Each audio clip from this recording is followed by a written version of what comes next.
Bienvenidos. Hoy tenemos un programa especial y más largo, justamente en una semana candente para la política nacional, porque se abrió un nuevo capítulo en la polémica de un poder judicial independiente, a partir primero del viaje de jueces y funcionarios del gobierno de Larreta y directivos del diario Clarín al Lago Escondido, y simultáneamente el fallo condenatorio de la vicepresidenta en la causa de Vialidad Nacional. Así que tenemos con nosotros al presidente de la República, Alberto Fernández, para hablar de todos estos temas. El gobierno de Alberto Fernández está cumpliendo 3 años, el 10 de diciembre lo cumplió, y su gobierno se caracteriza por haber atravesado la pandemia, el estallido de la guerra en Europa, los cambios de gabinete, los desacuerdos dentro de la coalición gobernante, la inflación, la pérdida de poder adquisitivo. Al mismo tiempo, los indicadores económicos positivos, como el crecimiento sostenido desde 2021 del Producto Bruto, la recuperación del empleo formal, que no se ven reflejados en el ánimo social. En el mismo periodo se aprobó también la Ley de Interrupción Voluntaria del Embarazo.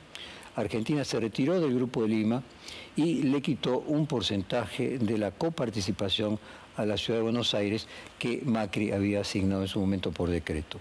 El presidente Alberto Fernández nació en Buenos Aires en 1959, es abogado, es profesor universitario, fue jefe de gabinete durante el gobierno de Néstor Kirchner y del gobierno de Cristina Fernández de Kirchner, hasta que renunció al cargo para darle un aire renovador al gobierno y permaneció distanciado del actual vicepresidente hasta que el peronismo se volvió a unir para darle pelea a la reelección de Macri. En ese periodo fue muy crítico de Cristina Fernández de Kirchner, hoy su compañera como vicepresidente en la fórmula presidencial. Es hincha fanático de Argentinos Juniors, el club del barrio en el que creció.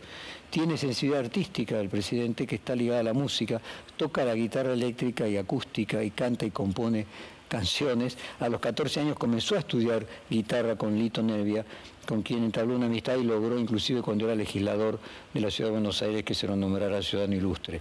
Tiene 2 hijos, Alberto Fernández, Francisco, que nació este año fruto de su relación con Fabiola Yáñez, y Tani, su hijo, que recientemente obtuvo un DNI no binario, una opción que amplía la visibilización y el reconocimiento de la identidad más allá de las categorías femenino y masculino, que también se llevó adelante durante el gobierno de Alberto Fernández.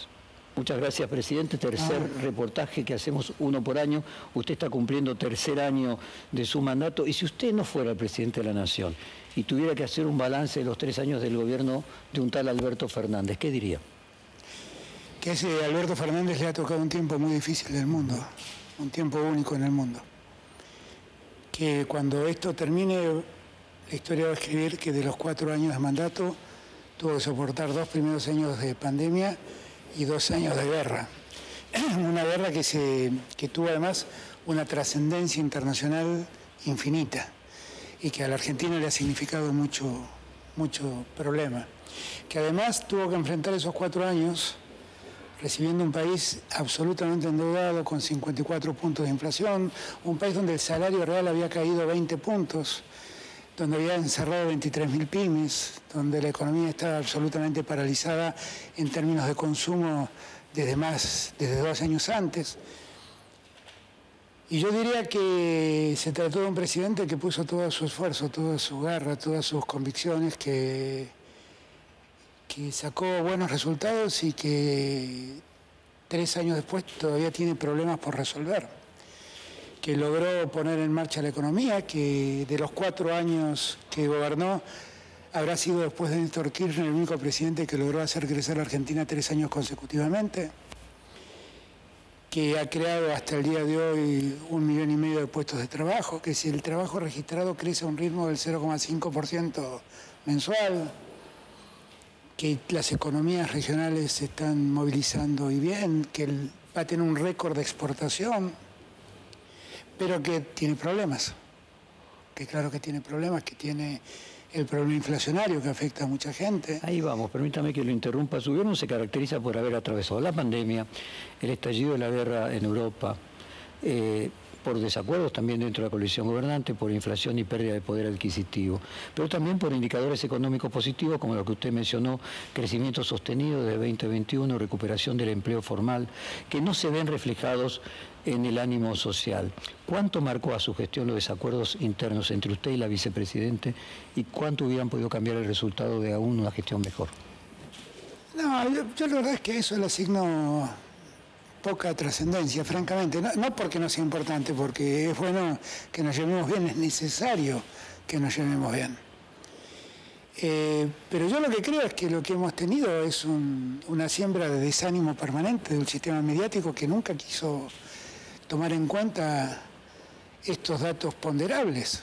Y siempre lo que inyectó en la sociedad argentina es un desánimo, una mirada absolutamente negativa de la Argentina. Teníamos un presidente, un expresidente, que está en el mundo ahora, recorriendo el mundo diciendo que la Argentina es un país sin futuro. Lo escuchamos decir en idea a alguien que vive en el Reino Unido. Entonces, cargar las tintas sobre cuánto influyó la convivencia entre Cristina y yo, que además yo creo que no influyó, porque finalmente con Cristina tenemos comunes denominadores y tenemos diferencias en algunas miradas puntuales. Yo creo que ahí no estuvo el problema. El problema estuvo sí en que ha habido una actitud mediática de ocultar las cosas ponderables de la Argentina. Nos llenaron de tapas por las vacunas y después cuando la Argentina terminó siendo un país que más inmunidad había logrado, de eso nunca más lo publicaron, nunca ocuparon esas tapas de esos diarios. ¿Qué siente cuando lo califican de títere, testaferro, pelele o chirolita de la vicepresidenta? No, de acuerdo. Cuando tenemos desavenencias soy un chirolita. La verdad es que si tenemos diferencias es porque precisamente no lo soy. Yo soy alguien que quiere y respeta mucho a Cristina Kirchner, pero soy Alberto Fernández. Tengo mis propias miradas, mis propias visiones. Valoro mucho las miradas de Cristina, las respeto por sobre todas las cosas, pero necesariamente no pensamos igual en algunas cosas. Y yo creo que en este tiempo el que presidente soy yo y el que tiene que tomar las decisiones soy yo. Entonces, cada vez que a mí me hacen esa pregunta, digo, bueno, pero pongámonos de acuerdo. Si estoy mal con Cristina, ¿por qué soy su chirolita? ¿Por qué se enoja Cristina conmigo si hago lo que ella pide? Debe ser otro el motivo entonces por el que estamos mal. ¿Y a qué atribuye esa contradicción en la mirada que se tiene sobre usted? A que muchos medios instalaron desde el primer día que Cristina iba a ser de mí un títere. Pero quiero ser franco, porque no quiero mentir. Yo creo que Cristina, que me conoce, nunca quiso hacer un títere de mí. Nunca. Sabe que yo no soy eso. Entonces no es que Cristina lo intentó y le salió mal. Cristina siempre me respetó a mí en ese sentido. Lo que pasa es que hubo momentos con la dinámica vertiginosa que vivimos en estos 3 años, en donde nos descubrimos con miradas diferentes. Y ahí predominó mi decisión, no predominó la de ella. Muchas veces también predominó la de ella, porque tuve la certeza o la convicción de que ella tenía razón, que no tenía razón yo. Pero esa a los diarios no le prestan atención. Presidente, la sorpresiva salida de Guzmán del Ministerio de Economía le generó uno de los momentos más difíciles de su presidencia. Fue un momento ingrato para mí, claramente fue un momento ingrato, porque Martín para mí era alguien muy importante y yo creo que fue un ministro que hizo las cosas muy bien, pero que en ese vértigo en el que vive la Argentina, a él le costó soportar la velocidad del vértigo. ¿Qué pasó? ¿No resistió? Yo creo que se cansó de lo que él cuenta. No, ¿para qué voy a contestar yo? Se lo cuenta él. ¿Usted hubiera preferido que continuara? Yo hubiera preferido que continuara, sí. Déjeme ir a una de las críticas que se le hace a usted desde dentro del Frente de Todos, por ejemplo, los movimientos sociales. Emilio Pérsico dijo que está armando un nuevo partido político para discutir el modelo de país. Su esposa y la diputada Curiel, candidata a intendente de La Matanza, igual que otro dirigente social como Juan Grabois, critican que el gobierno sigue dando un trato preferencial a los que más tienen, por ejemplo, por crear un dólar soja, desprotegiendo a los que menos tienen. ¿Qué le responde a quienes dicen que hay una contradicción dentro del Frente de Todos, del peronismo en general, donde se priorizan concesiones a los más acomodados y no tanto a los menos acomodados? que es una lectura muy simplista de la realidad argentina, muy simplista.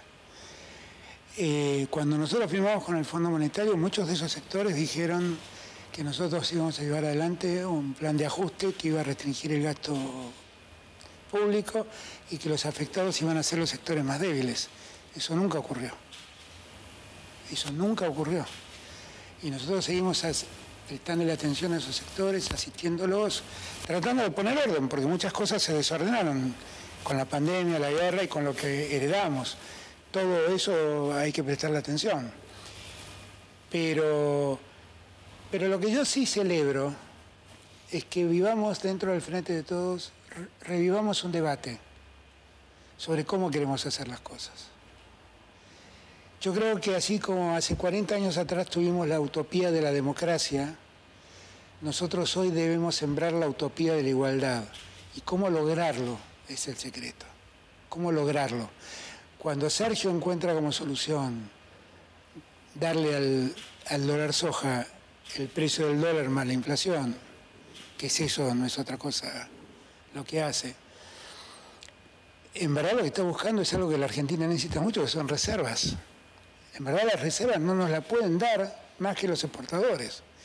No es que nosotros estamos dando un trato privilegiado, estamos tratando de que el Estado se fortalezca haciéndose de reservas, que los exportadores muchas veces especulan, las retienen, esperan una devaluación que si la hiciéramos iría en desmedro de los sectores más humildes. Por eso no me parece justo ese planteo. De cualquier manera, lo que sí me parece muy necesario, ojalá se formen muchos espacios políticos que salgan a debatir y a plantear dentro del Frente de Todos cuál es el camino para lograr que esa utopía de la igualdad se concrete. Eso me parece muy valioso. Además, ahora vamos a entrar en economía, además del problema de la inflación y de la redistribución de la renta, del crecimiento de una manera más equitativa. ¿Siente que otro tema pendiente que le queda es el de solucionar o reducir la grieta, el exceso de polarización que sufre la Argentina? Sí, definitivamente. Si la Argentina sigue en esta lógica, es una sociedad inviable. Ninguna sociedad puede funcionar confrontando como se confronta. Usted podría haber hecho más en ese sentido, hizo algo mal para todo lo que pude y tal vez he hecho cosas mal. Lo que digo es que siempre quise terminar con esa grieta y no pude. Y no salió. Pero lo que creo es que en esa grieta también quienes infunden desaliento, quienes siembran desaliento, han sido muy eficaces, muy eficaces. Son los mismos que también trabajaron en estigmatizar a Cristina en un lugar que Cristina no merece. Por más que Cristina sea susceptible, como cualquier persona pública, de ser objeto de críticas, la verdad a ella la estigmatizaron con un montón de cosas que no eran justas.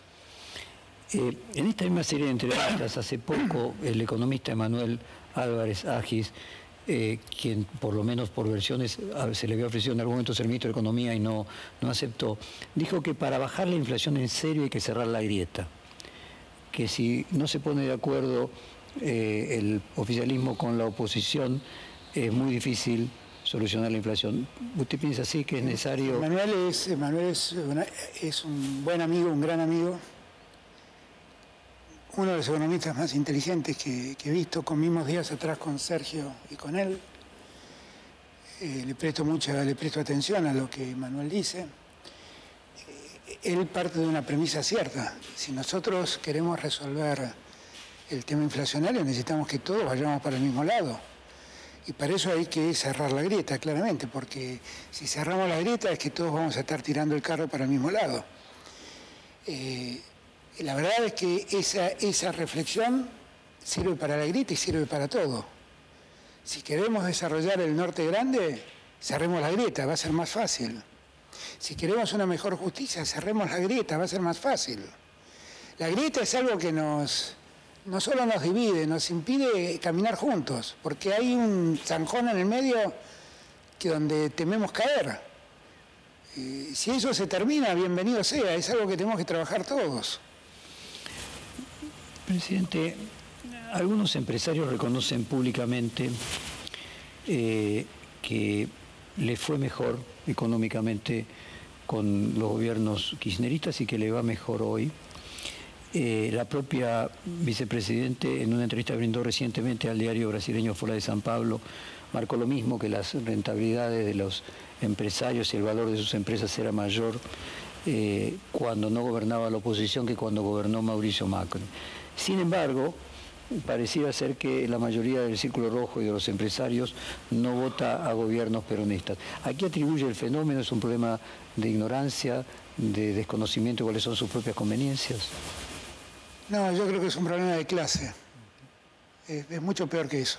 No, ignorantes no son. Si han sabido construir empresas como las que construyeron, no es producto de la ignorancia. Una vez tuve esta charla con un dueño de una de las 2 o 3 empresas más grandes de la Argentina. Y le pregunté cómo votaba. Me había contado que con Macri le había ido muy mal y que su empresa, en la historia de la empresa, había tenido los primeros balances en rojo con Macri. Y le pregunté, ¿y vos votaste en el 17? No, voté a Macri. ¿Y cómo te había ido con Cristina antes? No, bien, me dijo, me fue paro, con Cristina exportamos, me fue bien. Y dije, ¿vos por qué no votás al peronismo? Y bueno, me dice, qué sé yo, hay cosas que no me gustan del peronismo. Le digo, lo que vos no te permitís es votar igual que tus trabajadores. Es un problema de clase. Es un problema de clase. Son los mismos empresarios que vieron cerrar 23.000 pymes en épocas de Macri. Son los mismos que vieron fugar más de 20.000 millones de dólares en 2 meses. Son los mismos que vieron todo el juego de especulación financiera que se vio en los años de Macri en desmedro de la producción, que es lo que ellos representan. ¿Por qué no nos votan? Porque nosotros somos representantes de los que trabajan en esas empresas. Somos los que cuidamos los derechos de los que trabajan en esas empresas. Y es en esa mirada de clase lo que está el obstáculo para poder votarnos. ¿La grieta también tiene que ver con esa situación de clase? También.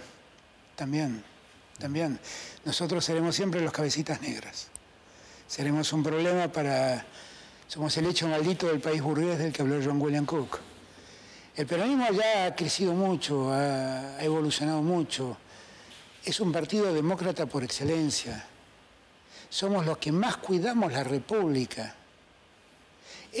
Nosotros no tenemos un prófugo. Prófugo tiene el PRO, no nosotros. Nosotros hemos rendido cuentas. La tenemos a Cristina, que sigue rindiendo cuentas de imputaciones que no tienen en ningún país del mundo, tendrían cabida jurídica. Somos los que llegamos por democracia, somos los que respetamos la República y somos los que más defendemos la libertad. Yo creo que en la democracia no se ha vivido una libertad tan plena como la que se vive hoy, donde no solamente se dice lo que cada uno quiere, se dicen barbaridades y nadie actúa. Se dejan decir las barbaridades, confiando siempre que la conciencia del que escucha sabe discriminar entre lo bueno y lo malo, lo correcto y lo incorrecto, lo razonable y lo ilógico. Eso somos nosotros. Pero hay cierto sector de la sociedad argentina que nos ve como el populismo, los defensores de esa clase trabajadora, los defensores de los humildes. La verdad, que nos vean siempre así, porque es lo que queremos ser. En política uno representa intereses y nosotros representamos esos intereses. También tenemos que manejar la economía y en la economía no solo están los sectores populares, están todos. A lo que usted plantea pareciera ser, en términos marxistas, que no hay conciencia de clase, porque finalmente es una conciencia de clase estética, pero desde el punto de vista de los intereses económicos tendrían que votar el peronismo siguiendo los balances, por lo menos. Sí. Intuyo que no lo pienso como marxista, lo pienso como peronista. No he sido nunca marxista, lo pienso como peronista. Pero como peronista también nosotros discutimos la llegada de la clase trabajadora al centro de la escena económica argentina. Y para nosotros la producción y el trabajo siempre ha sido nuestro tema más importante. Más allá de que la marchita diga combatiendo al capital, el capital que supone inversión para dar trabajo es lo que nosotros siempre apostamos. Presidente, yo creo que en alguna oportunidad anterior le conté que yo nunca voté por el peronismo. Y es hora que lo haga. Y reflexiono sobre sobre esa esencia del peronismo, y escucho obviamente a la mayoría de los empresarios en una opinión como la que acabamos de mencionar, que le va mejor con los gobiernos peronistas, pero no se vota al peronismo. ¿Es posible que la estética sea más importante que la ideología y que finalmente esa condición popular, independientemente de derecha, izquierda, economía, Estado, mercado, es mucho más constitutiva? La pregunta es, ¿cuál es la estética que buscan? ¿La estética que buscan es la de Macri abrazado a Trump? ¿O la estética que buscan es la de Alberto Fernández yendo al G7, yendo al G20, cercano a Macron para resolver problemas internacionales, involucrado con la guerra de Ucrania y siendo respetado en su condición de Argentina, no en su condición de sometido? No me refería a usted como representante de esa estética, sino a la historia del peronismo, digamos, élite versus popular, ¿no? Y que entonces eso pese más que la ideología finalmente. Es posible, pero yo la impresión que tengo es que en todo caso nosotros nos hemos encargado del marketing. Hemos sido muy francos y muy honestos en lo que representamos, en lo que somos, en lo que queremos representar. Nosotros hemos siempre puesto en valor los intereses argentinos antes que cualquier interés. Ahora, está claro que hay cierto sector que se siente más cómodo viéndolo jugar un presidente al golf con el presidente norteamericano. Y bueno, y puede ser, pero yo la verdad me siento mucho más cómodo con un presidente argentino que en la Cumbre de las Américas le dice al presidente de los Estados Unidos lo que América Latina ha sufrido en la época del trumpismo y le pide que no sea como Trump. Entrando en el terreno económico internacional, ¿qué es cierto de que podría existir la posibilidad de un préstamo de 15.000 millones de dólares de Brasil, del Banco Central de Brasil, o del Gobierno de Brasil, o del Tesoro de Brasil, a partir de que Lula sea presidente, que sumaría los 5.000 del swap de China? Debo confesar que no lo hemos hablado con Lula eso hasta acá. Sí hemos hablado mucho con el gobierno del presidente Bolsonaro y con Guedes, con su ministro de Economía, en la idea de la conformación de un Banco Central único y ver de qué modo, así como tenemos el swap con China, tenemos algún mecanismo de relacionamiento comercial mejor con Brasil. Y creo que eso es algo que debemos hacer y tal vez ahora con Lula podamos hacerlo. Digo, las reservas de Brasil son más de 350.000 millones. 15.000 millones para Brasil no es nada y en el caso argentino produciría un cambio copernicano respecto de estabilizar la macroeconomía. Sí, bueno, hay que esperar que gane Lula, que llegue Lula, que llegue Lula el 1 de enero. Después veremos cómo seguimos.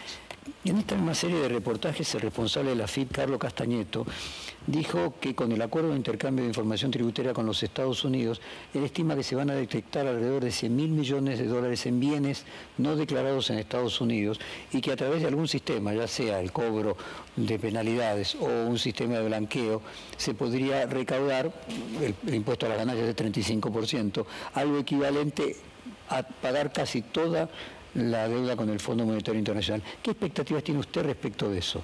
No, yo tengo buenas expectativas. Yo le agradezco mucho al gobierno de los Estados Unidos que haya accedido a nuestro pedido y valoro enormemente el trabajo de Sergio Massa en ese sentido, porque cuando Sergio me lo planteó le dije intentarlo, yo no sé si lo vamos a conseguir, y lo consiguió.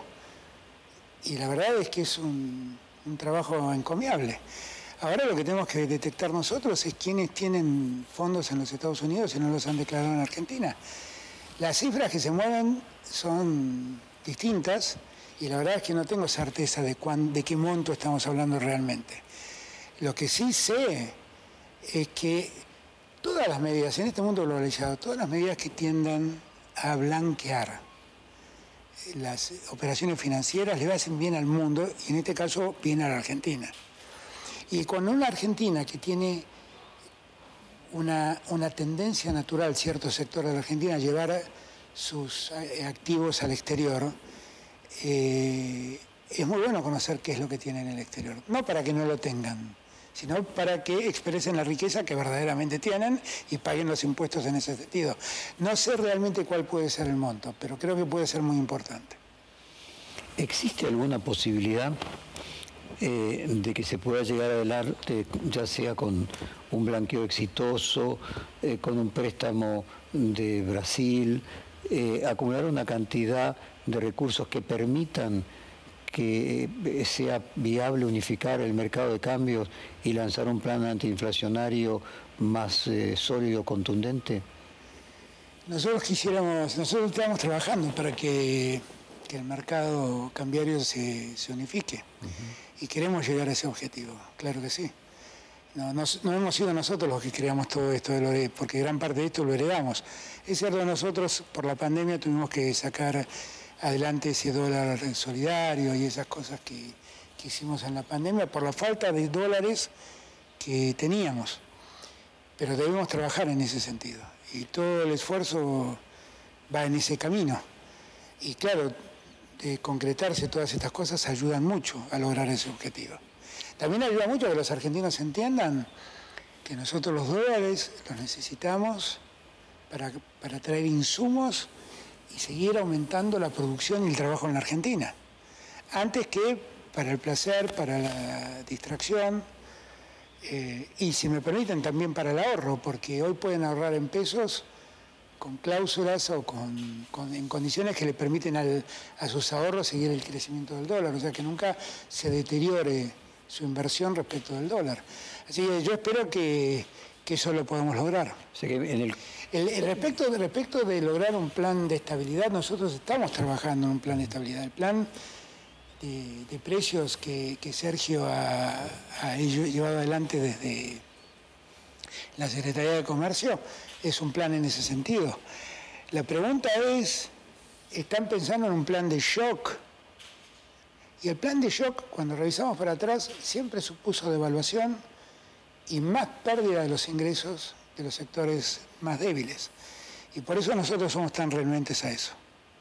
Ahora, estos dólares, como usted decía, el dólar Qatar, el dólar soja, son un proceso de devaluaciones en sectores que pueden llevar a la unificación cambiaria en un dólar que lo que hoy es el dólar Qatar, el dólar soja o los distintos dólares terminen confluyendo en un mercado de cambios único. En verdad nosotros deberíamos tener un mercado de cambios únicos. Cuando Néstor fue presidente teníamos un mercado de dólares única y Cristina durante toda su gestión tuvo un mercado de dólares único.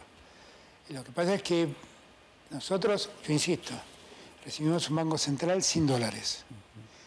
Entre mi llegada, desde que yo gané la elección hasta que asumí como presidente, se fueron 25.000 millones de dólares de la Argentina. En ese contexto nos agarró la pandemia. La reconstrucción de las reservas cuesta mucho. Y a pesar de que tenemos este año un récord de exportación, también tenemos un récord de importaciones, porque la producción argentina no se detuvo. Nosotros crecimos 10,3% el año pasado y este año vamos a crecer alrededor de un 6%. Y eso ya nos da una base de lo que vamos a crecer el año que viene.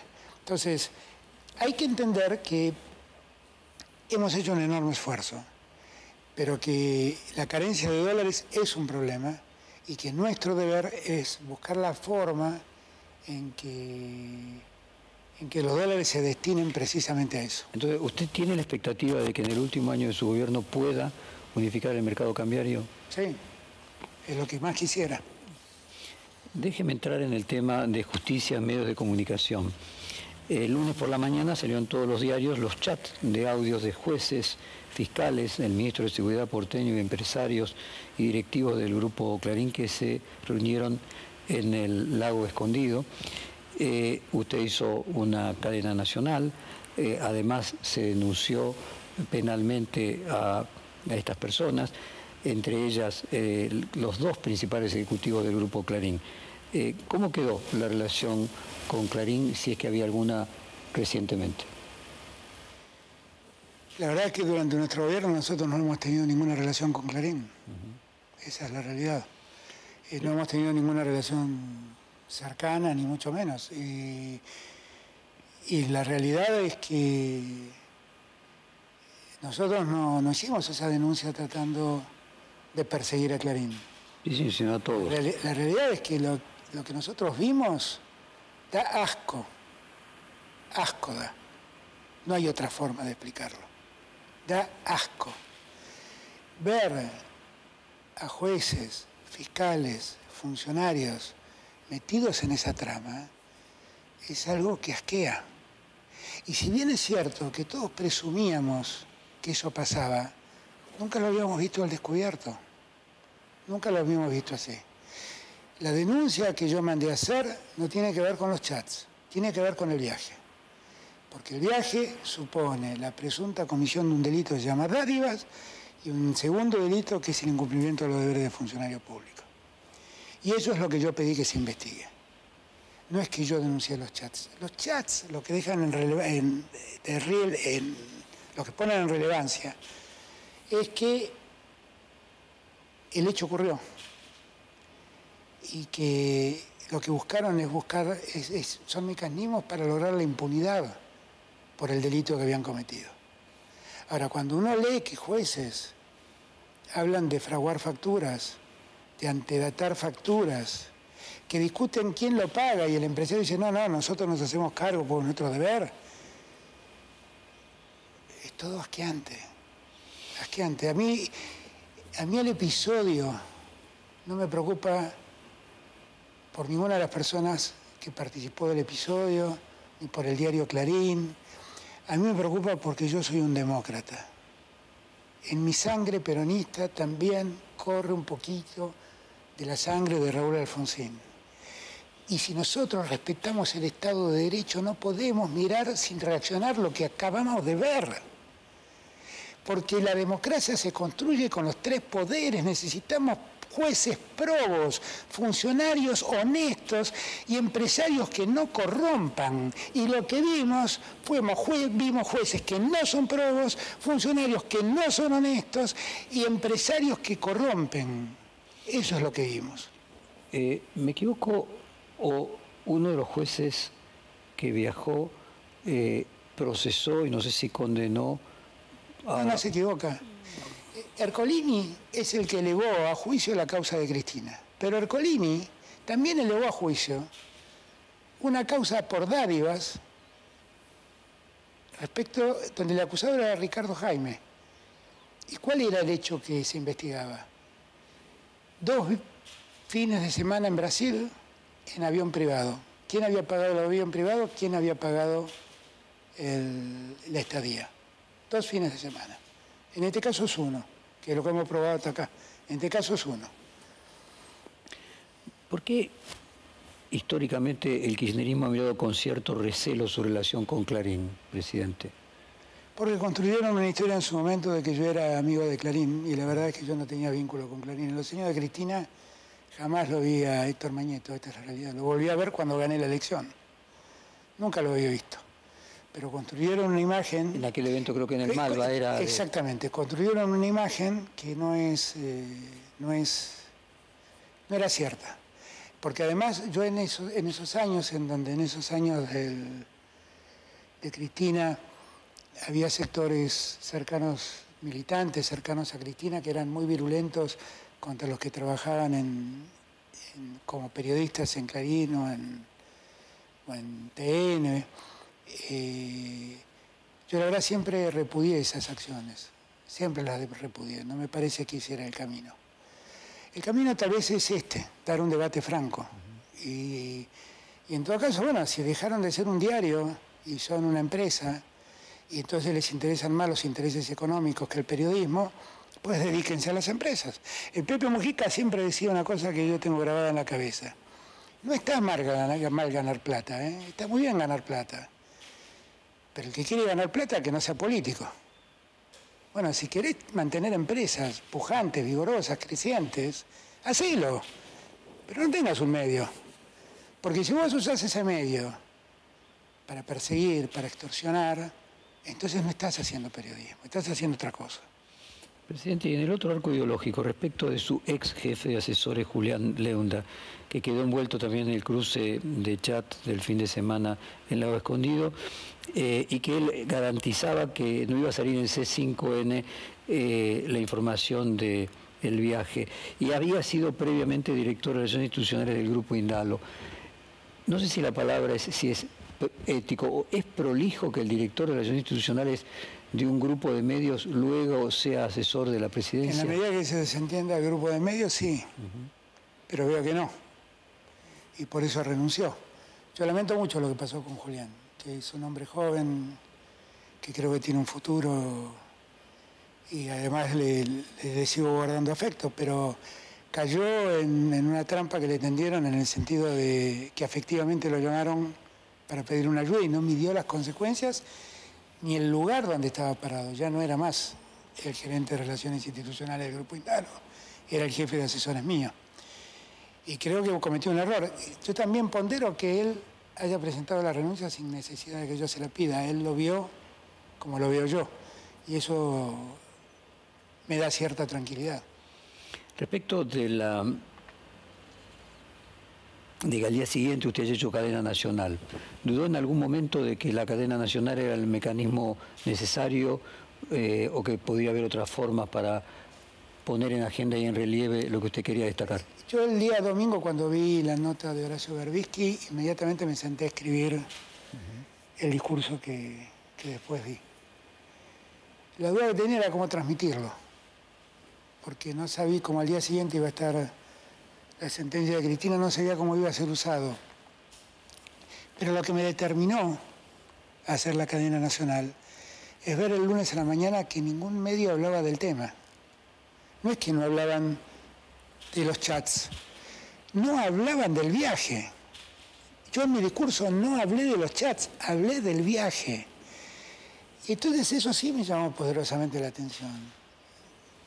Ninguno de los diarios de papel hablaban del viaje. Entre los portales, salvo Perfil, El Destape, los otros grandes medios de internet, ninguno hablaba. Entonces lo que me di cuenta es que había una suerte de pacto de la omertad de no hablar. Dije, ¿cómo rompo esto? Y la única forma de romperlo era hacer una cadena nacional. Por eso la hice. Presidente, ¿usted puede asegurar que nadie vinculado al gobierno o a la AFI tuvo ningún tipo de participación en el hackeo que dieron origen a esos mensajes? Absolutamente, absolutamente. Mire, en los años de gobierno de Alberto Fernández, en el balance de los años que no hice antes, yo me comprometí a terminar con los sótanos de la democracia. Yo saqué a todos los espías de los tribunales. Yo prohibí que haya inteligencia interna. Si usted lee hoy los informes de la AFI, ¿sabe de qué me hablan? Me hablan de Rusia y Ucrania.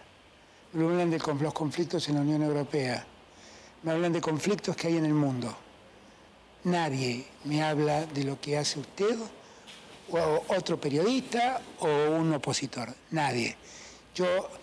Eso para mí, yo no usé nunca a un organismo, nunca usé a la FIP para presionar a alguien que me criticara. Nunca lo hice y no lo voy a hacer. Yo garantizo que lo que pasó no es el resultado del hackeo de una institución del Estado Nacional. Pasando entonces ya no al tema del viaje al lago Escondido, sino a la sentencia condenatoria de la Presidenta en el caso del juicio de vialidad. Las últimas palabras de la vicepresidenta fue que había una conformación de un verdadero partido judicial que vino a sustituir al partido militar. ¿Está de acuerdo con esa comparación? Se parece mucho a lo que dice Cristina, la realidad se parece mucho a lo que dice Cristina. Yo lo digo con mucho pesar, vuelvo a repetir, yo me crié en la familia judicial. Mi padre fue juez, estuvo 40 años en la justicia hasta que los militares lo echaron. Vi cómo eran los jueces antes y veo lo que son los jueces ahora. Y la verdad es que veo un proceso de decadencia profunda, enorme. Y veo también que los jueces se han enamorado, si vale el término, de cierta forma de actuar poniendo un ojo mirando a la política. Y ya lo dijo Carrara. Carrara decía, cuando la política entra a los tribunales, la justicia se escapa por la ventana. Carrara es el padre del derecho penal liberal moderno, por decirlo de algún modo. Y tenía mucha razón. Y lo que estamos viendo que pasa con Cristina no es otra cosa que corroborar eso. Ahora, usted habla de un cambio de época en la calidad de los jueces o de algunos jueces. De hecho, el juez Ercolini fue alumno suyo. Sí. Imagino ayudante de cátedra mío. Y ayudante de cátedra, las dos cosas. ¿Y cuál era su visión de Ercolini antes, si es que es distinta, y cuál es la de hoy? ¿Qué pasó? No, bueno, Ercolini ha dicho cosas increíbles como juez. Yo hace muchos años que no hablo con Ercolini. Dejé de hablar con él cuando yo no hablaba con Cristina, por las cosas que escribía, por el caso Gil Carbó, por el caso Cristóbal López y Fabián de Sousa. Cuando dispuso la detención de Cristóbal López y Fabián de Sousa, argumentando que podían vender sus bienes, lo llamé y le dije, no sé dónde estudiaste Derecho, porque para preservar los bienes de una persona existe la inhibición general de bienes, el embargo, no hace falta detenerlos. Detener a una persona para que no venda sus bienes y mantenerlo durante más de un año en esa condición es jurídicamente vergonzoso, es un abuso judicial como nunca vi. Cuando sacó el procesamiento de Cristina, yo no me hablaba con Cristina. Cuando sacó el procesamiento de Cristina, diciendo que era culpable, porque había mandado un presupuesto, y después lo había al Congreso Nacional, después lo había promulgado en ley, y que allí había obras que beneficiaban al señor Lázaro Báez, lo llamé y le dije, yo no puedo creer lo que estoy leyendo. No lo puedo creer.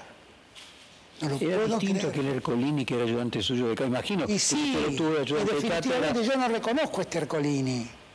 Yo no lo reconozco a este Ercolini. Yo creo que inclusive la Universidad de Buenos Aires se tiene que plantear seriamente seguir teniéndolo como docente. No reconozco a este Ercolini. No, este Ercolini no hace justicia, hace otra cosa. No es justicia lo que hace. Claro que no lo reconozco. Y también, quiero ser franco, también lo conozco a Marcelo de Alessandro. Y siempre he tenido un muy buen trato con él. No entiendo qué hacía ahí. No entiendo qué hacía ahí. No entiendo qué hacían esos jueces ahí. No entiendo cómo mancillan a la justicia haciendo lo que hacen. Me parece de una gravedad tan grande lo que ha pasado, porque lo que uno ve es el desparpajo, la impunidad, de cómo se mueven, de cómo compran voluntades. Eso es lo que uno ve. Presidente, le pido un poco de paciencia, vamos a hacer un corte comercial y ya seguimos con más preguntas.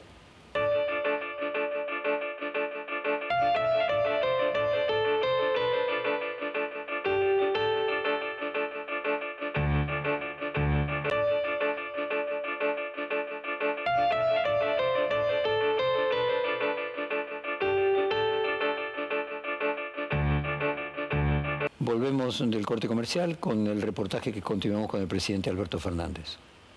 Usted también apoyó la decisión de la vicepresidenta de recusar a la jueza María Eugenia Capuchetti. ¿Cuál es su visión de los jueces federales de Comodoro Pi? O sea, No, ¿Ercolini es una excepción o desde su perspectiva? No, excepción es Rafecas. Excepción es María Servini. Excepción es Casanelo. No. Esos son los buenos jueces que tiene la justicia federal. No. ¿Qué pasó? Que la reforma judicial que usted promovió quedó estancada en el Congreso, no se lo trató nunca, no se metió a debate. Es muy fácil. Los que se benefician con esos jueces son la gente de Cambiemos, no los quieren tocar. Esta justicia le sirve a Cambiemos. ¿Pero hubiese podido iniciarse el debate con los votos propios en el Senado? Es que en el Senado salió la reforma. Se aprobó en el Senado, no se aprobó en diputados. En diputados no se pudo aprobar nunca porque Cambiemos se puso firme en no tocar a estos jueces. Ni siquiera los tocaba, porque la reforma no les quitaba la condición de reconocerá que juez. tardó un montón de tiempo, ¿no? En salir del Senado, No. de la misma forma que lo de Rafecas tampoco nunca se trata. No, la reforma de la justicia federal tuvo un trámite muy rápido en el Senado y salió muy rápido. Se durmió 2 años en el Congreso, en la Cámara de Diputados. No, el Senado salió muy rápido, nunca se pudo tratar en diputados. Del Senado salió la ley de reforma de la justicia federal, que por ejemplo incluía la creación de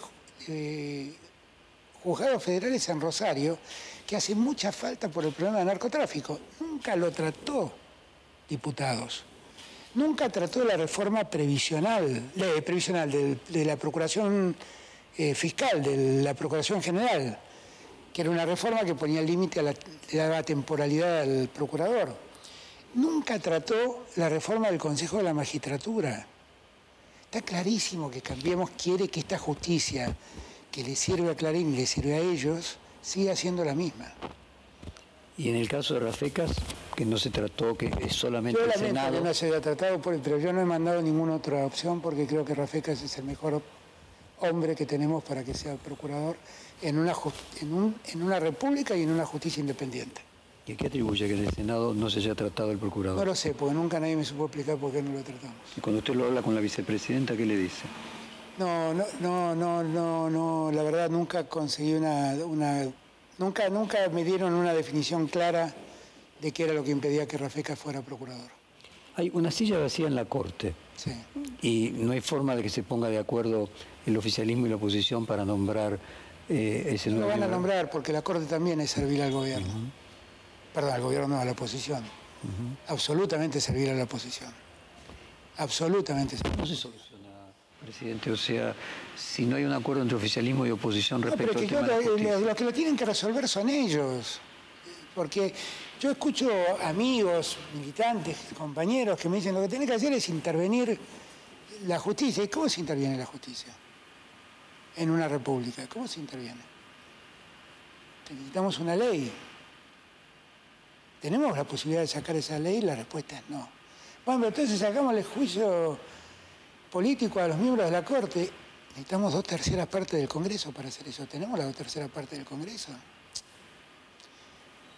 La verdad es que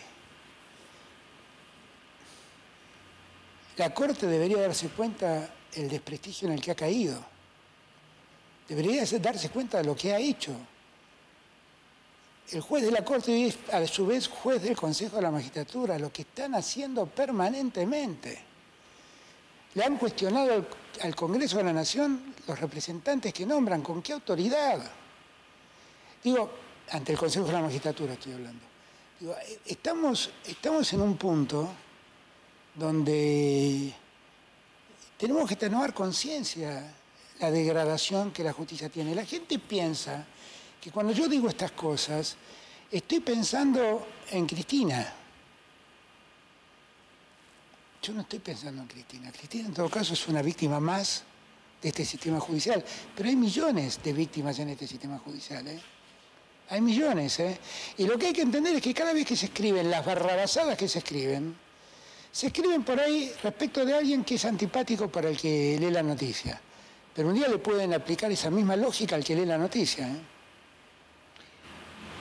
Usted se refirió al fiscal Luciani y hace una comparación con la muerte del fiscal Nisman. Hoy, en retrospectiva, ¿le parece que no fue feliz? Pero es que eso fue totalmente tergiversado del contexto en que fue preguntado. Lo que a mí se me preguntó era si yo no tenía miedo que le pase a Luciani lo mismo que le pasó a Nisman. Entonces le pregunté, digo, ¿pero qué tiene que ver lo de Luciani con Nisman? Digo, finalmente hasta el día de hoy nadie ha verificado que lo de Nisman no sea otra cosa que un suicidio. ¿Qué tiene que ver lo de Luciani? Esa fue mi... ¿Qué me están preguntando? Esa fue mi reflexión. Esa fue mi reflexión.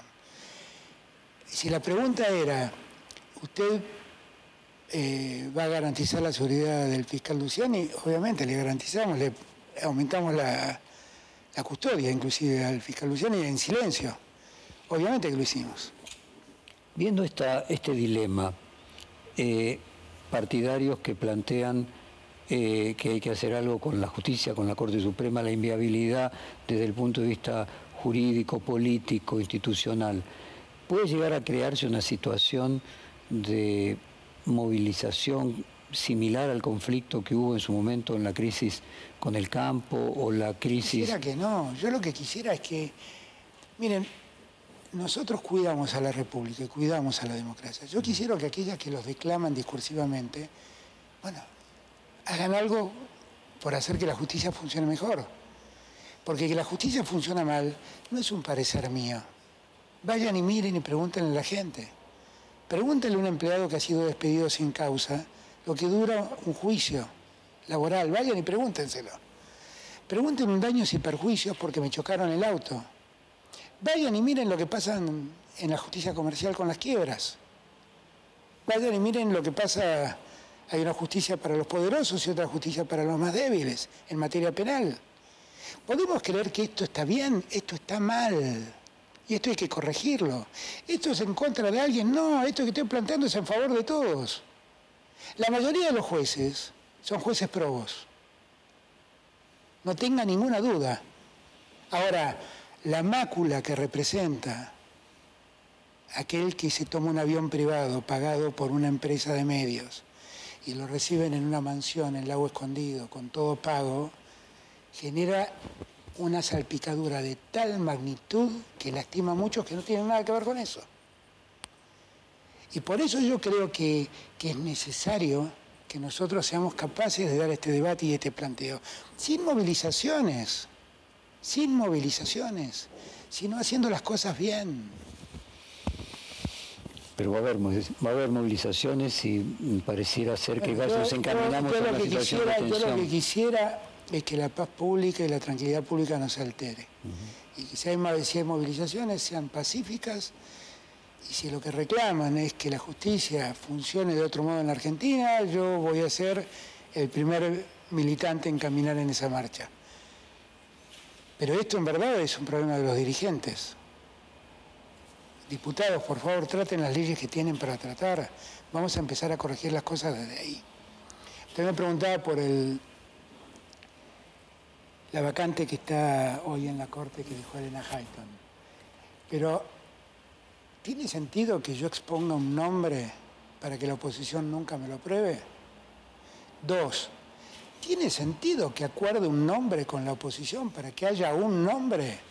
Eso se llama componenda política y yo no quiero eso. Yo quiero mandar a los tribunales a los mejores abogados, a los mejores jueces, a los más probos, a los que más saben, no a los que ¿No habría una componenda que lo satisfaga, que pudiera también satisfacer a la oposición? Primero debería ser una mujer, porque no hay ninguna mujer. No hay ninguna mujer. Y bueno, no lo sé, nunca nadie de la oposición vino a hablarme de esto. De lo que siempre me hablaron es que no iban a sacar, no iban a aprobar ningún pliego que yo mandara. Es galimatía, ¿no? Porque si la oposición llegase al gobierno tendría el mismo problema luego. Sí, tal vez. Lo que digo es que, por eso, yo creo que todas las alternativas, inclusive todas las opciones que se vieron en el Senado sobre ampliación del número de la Corte, que fue un tema que se debatió mucho en aquel consejo que al principio del gobierno yo formé y que fue muy útil, que hizo un trabajo extraordinario. Pero claro, no pudimos dar ni el primer paso, que fue el de la reforma de la justicia federal. Ahí se trataba el juicio por jurados, se trataban un montón de consejos de la magistratura, Ministerio Público Fiscal, se trataban un montón de cosas, Ministerio Público de la Defensa. Todo eso quedó opacado, todo eso pasó a un segundo plano. Déjeme entrar en el capítulo, como decíamos al principio, teníamos de los otros integrantes principales del Frente de Todos. Voy a hablar ahora de la vicepresidenta. ¿Cómo está su relación con Cristina Fernández? Bien, yo a Cristina le guardo un cariño sincero y en las circunstancias que ella está viviendo, ella sabe que cuenta conmigo incondicionalmente. Y cuando yo digo esto quiero dejar en claro, ella cuenta conmigo humanamente, incondicionalmente. Pero todas las cosas que yo digo sobre cómo ha sido su juicio, cómo han funcionado las acusaciones contra ella, las digo en mi condición de hombre de derecho. No las digo para defenderla a ella.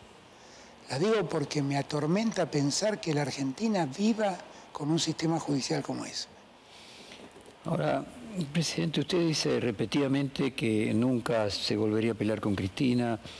Remarca cada vez que, una vez por año, yo le hago la misma pregunta, usted me cuenta que su relación con ella es muy buena, pero lo que emana alrededor suyo y alrededor de la vicepresidenta indica un vínculo distante, incluso pasaron un tiempo importante sin hablarse. Es muy posible que hace un rato me preguntó si yo era un títere o una marioneta de Cristina. Y yo le dije, no, parece que no, porque Cristina está enojada por decisiones que yo tomo. Debe ser que no tomo las decisiones que Cristina quiere. Y es muy posible que eso genere algún grado de distanciamiento. Pero eso no cambia el afecto, no cambia el respeto y no cambia la primera obligación que yo tengo como presidente, que es mantener unido el Frente de Todos. yo voy a mantener y voy a trabajar incansablemente para mantener la unidad del Frente de Todos. Y esa es una obligación que yo tengo, es un deber que yo tengo. ¿Percibe que en las últimas apariciones públicas de la vicepresidente a veces parece no asumir formar parte del gobierno? Ella tiene una mirada distinta y yo la respeto como respeto la mirada distinta de Máximo. Yo la respeto, pero yo tengo otra obligación, yo tengo que gobernar este país. Piensen ustedes, yo pido un minuto de reflexión. Piensen qué hubiera pasado si no hubiéramos tenido un acuerdo con el fondo y tras la pandemia nos sorprendía la guerra y este año teníamos que pagar 19.000 millones de dólares. ¿Cómo estaríamos en la Argentina? Obviamente en default. Muy mal, muy mal.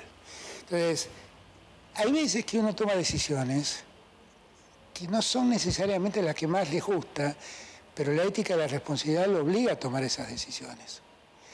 Muchos me dicen, no, pero ¿por qué no hiciste lo de Néstor? ¿Pero qué hizo Néstor? Porque yo era el jefe de gabinete de Néstor. No, Néstor se sacó el Fondo Monetario de encima. Bueno, si yo tuviera 45.000 millones de dólares de libre disponibilidad en el Banco Central, también lo hubiera hecho, pero no lo tengo. Néstor tuvo 9.800 millones y lo hizo, pero yo no lo pude hacer. ¿Le sorprendió la decisión de la vicepresidenta de anunciar que no va a ser candidata a nada?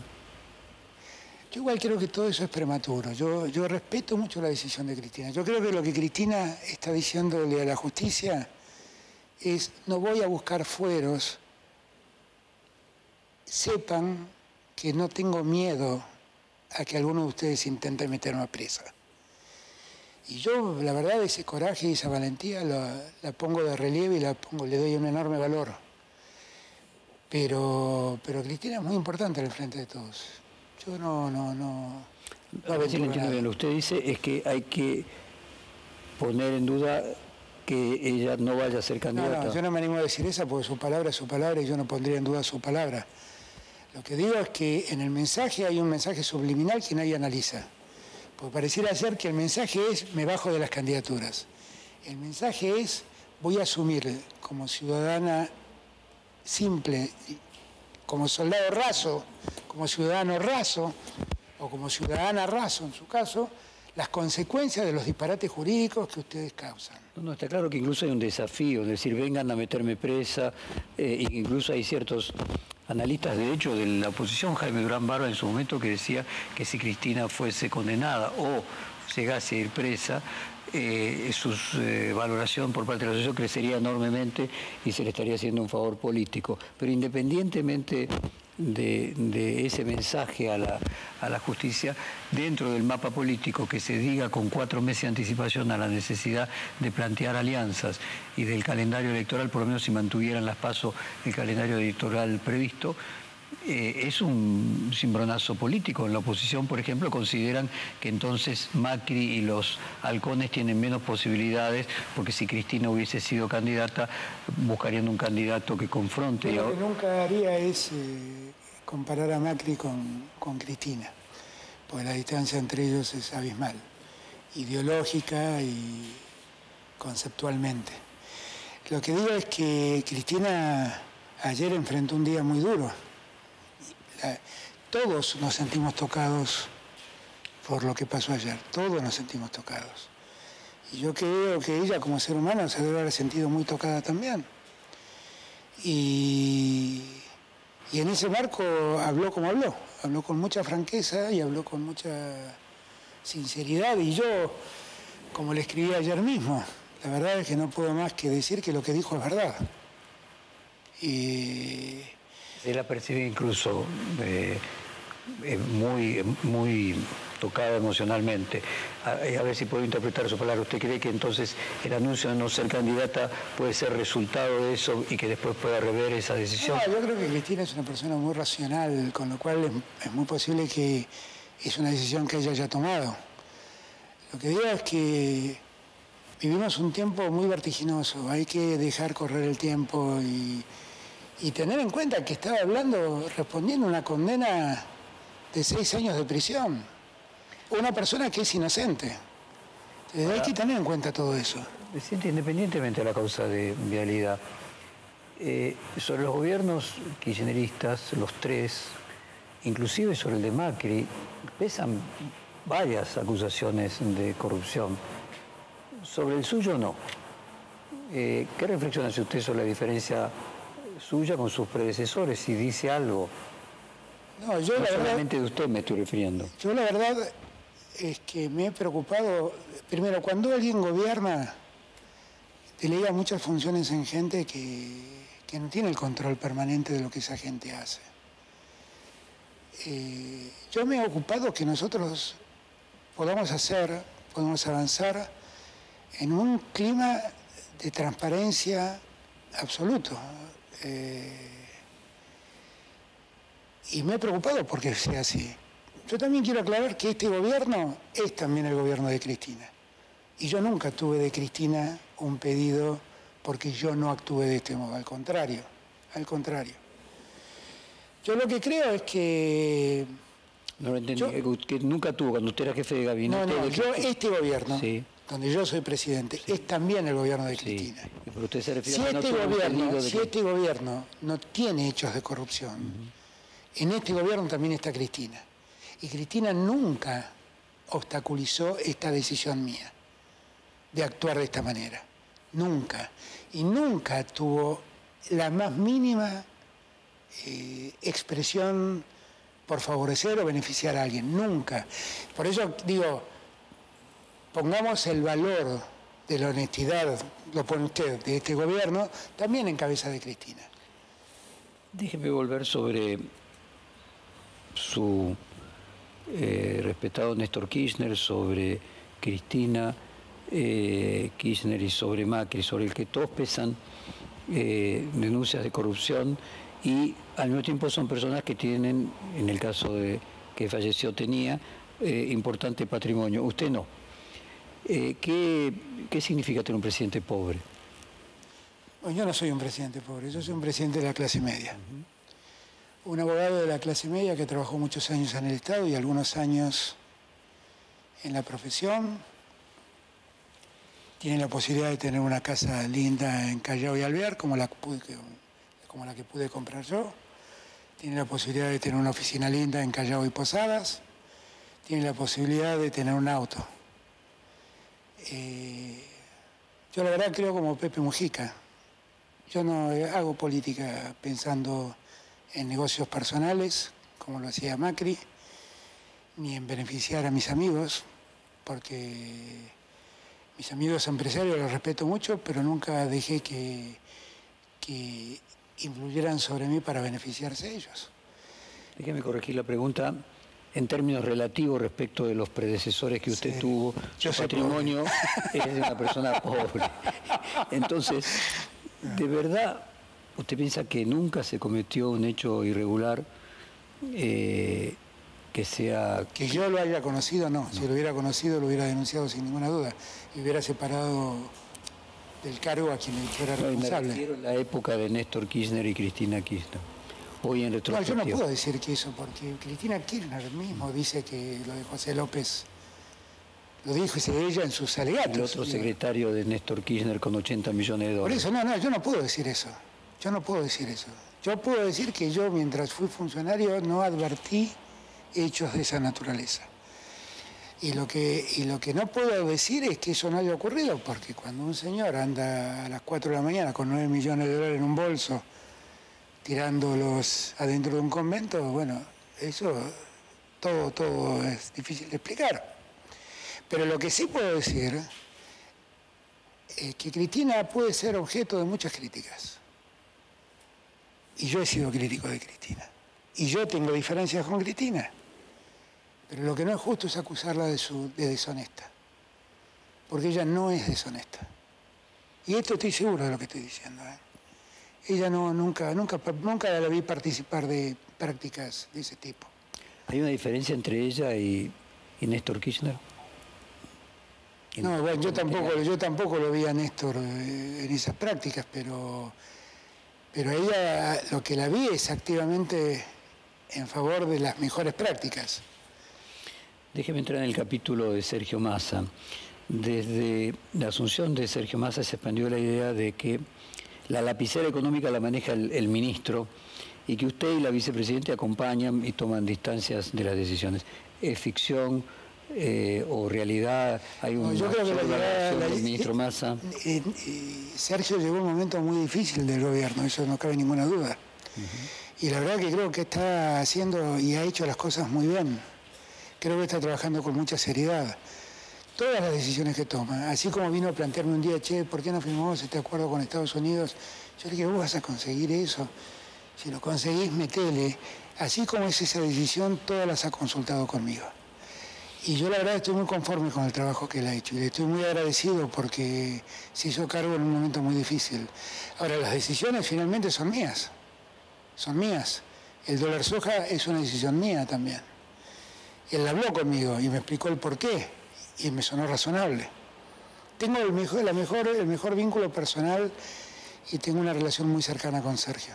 Y me es fácil trabajar con él. Si el ministro Massa avanzase y fuese teniendo resultados y fuese bajando la inflación de acuerdo a los pronósticos que él mismo ha hecho, ¿es posible modificar la imagen negativa? Él tenía 77% de imagen negativa, lo tiene parecido usted, lo tiene parecido Cristina, lo tiene parecido Macri, es decir, todos aquellos que pasaron por la función pública en puestos de mucha relevancia tienen una negativa muy alta.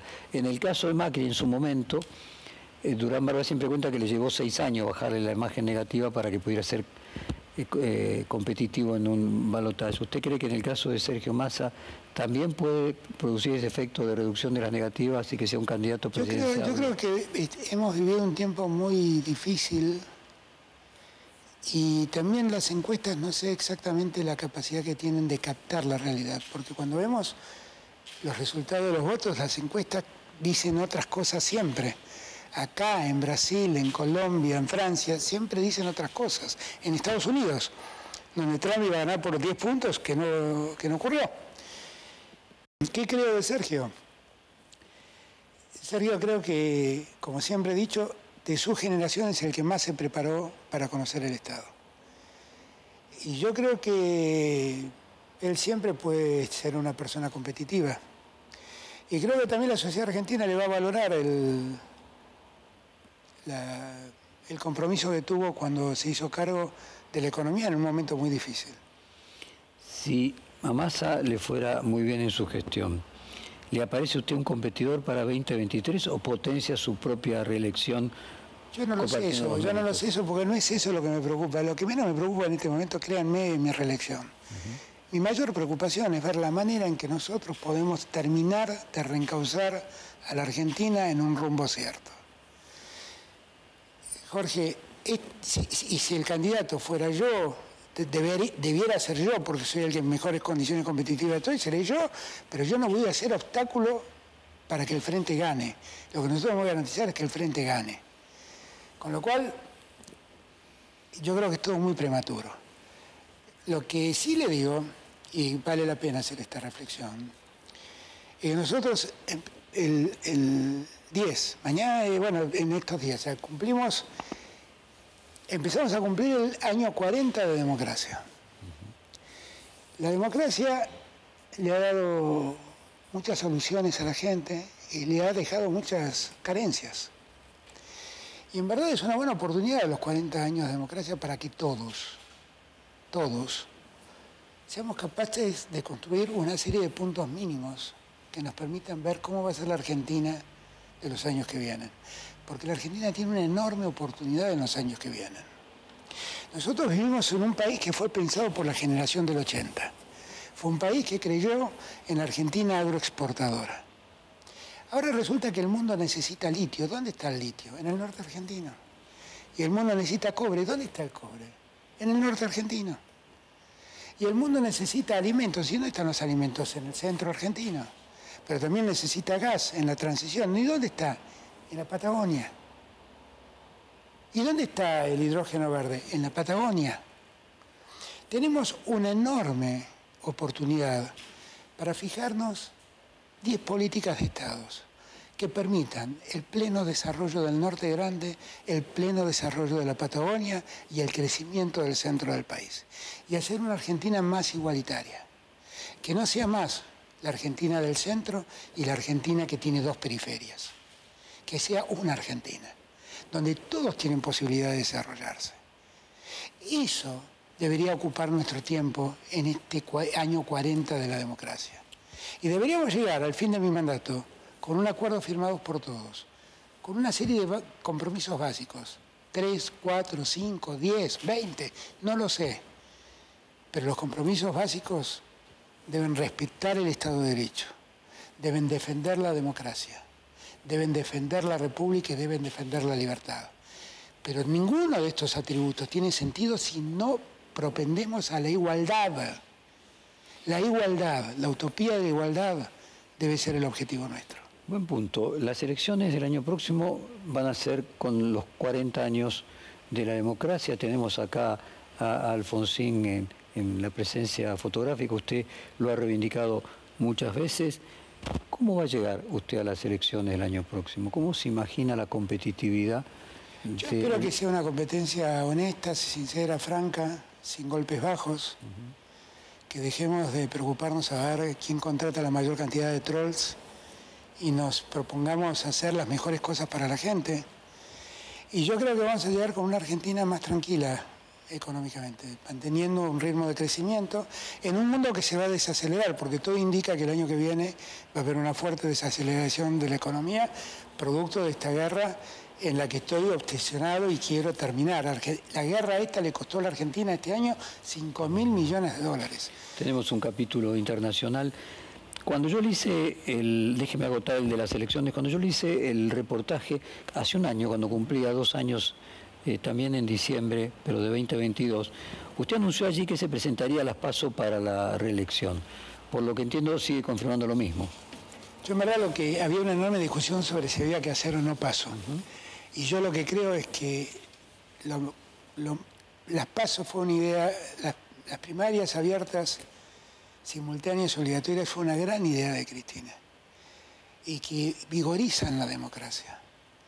Y que nosotros debemos vigorizar a la democracia con democracia interna. Y lo que dije es que en las próximas elecciones, las del 2023, desde el último concejal hasta el presidente deben someterse al veredicto popular en primarias obligatorias. Y que cuanto más fuerte sea ese debate, más mejor. Alternativas, más candidatos compitan. Y además, cuanto más podamos tener en claro, aportando ideas al debate, mejor. Yo no le tengo miedo al debate, yo le tengo miedo al silencio. Al silencio sí le tengo miedo, al debate no.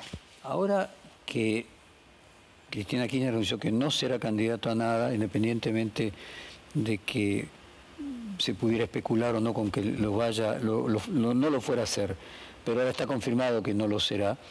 ¿Esto potencia, refuerza la idea de que usted es el candidato natural del Frente de Todos? No, no lo sé, por eso tampoco le quiero pensar en que Cristina no va a ser candidata, no lo sé, lo que yo no estoy especulando con eso, créanmelo, porque si yo veo lo que le pasa al mundo, créanme que todas las mañanas me despierto y mi teléfono está atestado de malas noticias que ocurren en el mundo y que ocurren en Argentina.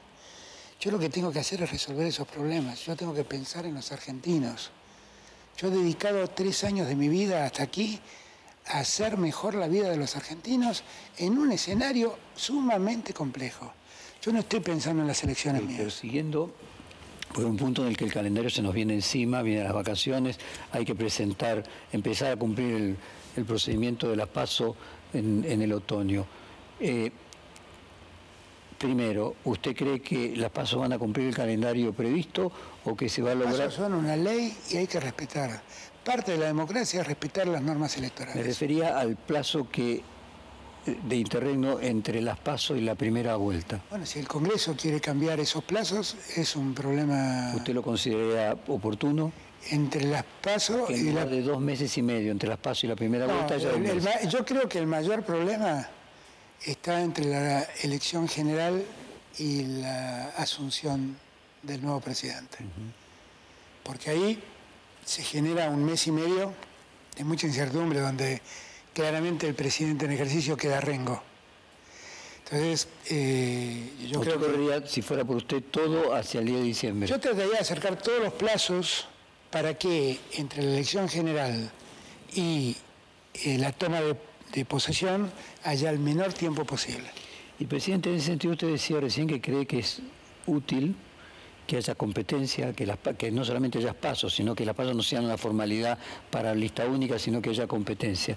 ¿Le haría bien al Frente de Todos que hubiera competencia en la candidatura presidencial? Sí, absolutamente. Dado que cada candidato representa, o cada posible candidato representa una parte, un sector de la coalición, ¿quién le parece que, no siendo la vicepresidenta candidata, podría representar?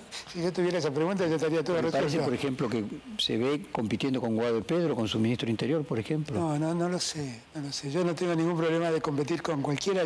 Mi preocupación no es competir dentro del frente. No, pero digo, ¿le parece que sería bueno que hubiera competencia? Yo creo que sería bueno que se abra un debate. El tiempo más rico que vivió el peronismo fue el debate Menem-Cafiero. Aun cuando los que éramos cafiristas lo habíamos perdido. Fue el debate más rico que se dio. Lo que creo es que nosotros necesitamos darle fortaleza al frente. Y esa fortaleza se logra con el debate. Después los actores del debate no sé quiénes van a ser.